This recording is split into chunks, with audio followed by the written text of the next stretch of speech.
Hello everyone, Mr. Hein back with Tuesday's video for the assignment talking about function notation. Before I start, I'm just going to take a deep breath. Maybe you can do it with me to help just clear our heads and be ready to watch this video and get the assignment done with all the distractions and everything else in our brain. All right? So be aware of your thoughts, whatever they are, and then focus on your breath just coming in and out of your body.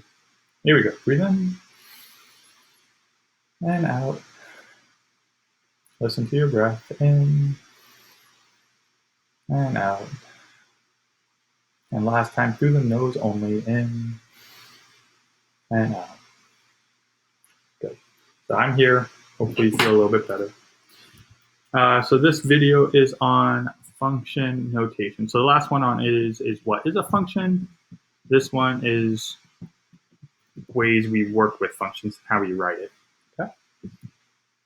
Now, function notation is, and we're just going to work through examples because I always think that's best to help you understand it.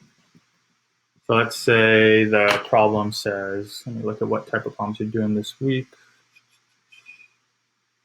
Okay, so let's say the problem says calculate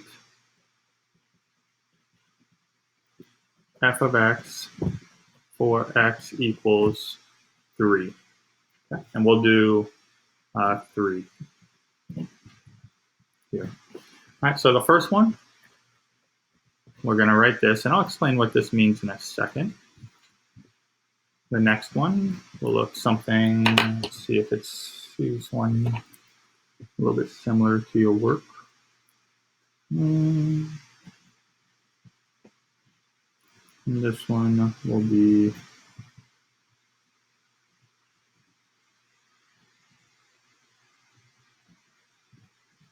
okay. Now, what is function notation? Function notation is this right here. And the way you pronounce this is it's pronounced f of x. It's not f parentheses x, not f times x. It's f of x. And there's no math going on here. It's just language. All right. And what it means is it's saying I'm going to input f. So like this problem up here for a, sorry, I'm blocking it, means you're going to input x into some function called f. And f is really this like equation right here. This whole thing is the function f. Now it says for a, calculate f of x for x equals 3. So that means that we're going to look at the function f. But what number are we going to input? We're going to input 3. So you say f of 3 is equal to, and again, if you're inputting 3, that means that that 3 goes wherever the x is, right? Because that's what the equation is saying. Wherever x is, that's what you do with it. So then instead of x, we're going to put 3 plus 2.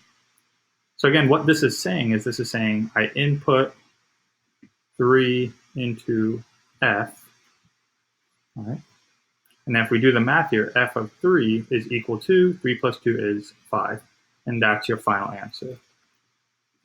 So it's f of 3 equals 5. When I input 3 into the function f,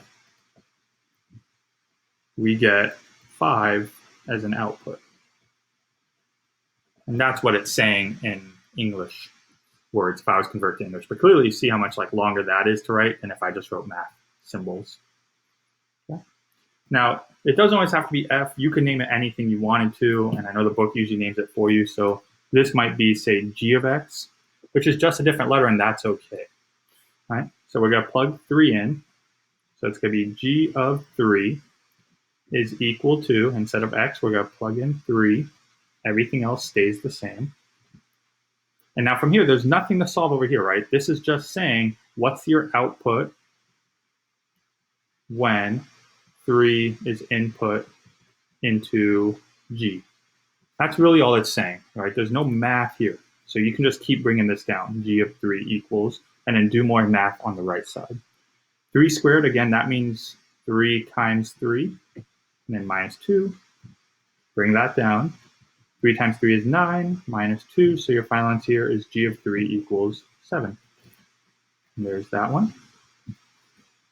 And then this one, I'm even going to get crazier to throw you off. So let's call it hein of x. So this whole thing right here, this rule or equation is called hein in this case, right?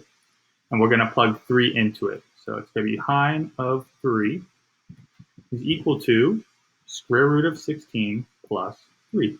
And use parentheses so you can see that. Hein of 3 is equal to, what's the square root of 16? So that's saying what times what equals 16. And it has to be the same. In this case, you think about 1 times 1, no. 2 times 2 is 4, no. 3 times 3 is 9. 4 times 4, that works. 4 times 4 is 16, so that's 4. And then bring down the plus 3. And then we can combine those two, and you get your answer of hein of 3 equals 7. Right? When I input 3 into hein, I got 7. Perfect.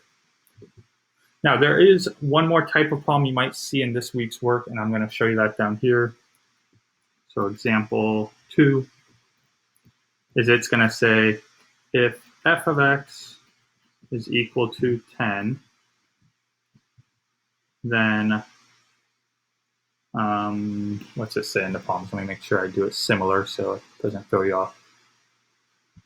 Oh, then find the following values. The following values. And we'll look at just 2 here, A and B. So let's say the first one says f of x plus 6. Second one will be 5 f of x minus 10. Okay. So now this is saying fx equals 10. That means that there is an input x, which we don't know what it is, that gives an output of 10. That gives an output of 10. That's what it's saying. Now in the first one, A, it says, what's f of x plus 6? Well, notice that it tells us, we already know what f of x is. F of x is the same thing what it tells us up here is 10. So all of this is 10. That's what it's telling us up here. So then we can just write 10 for this, and then you still have a plus 6, which gives you 16. And there's your answer for A. And over here in B, it says 5fx, which again, we know f of x is 10. It's telling us if f of x is 10. If we assume that's 10. So all of this is 10. So let's write 5 parentheses 10 minus 10. So you plug it in.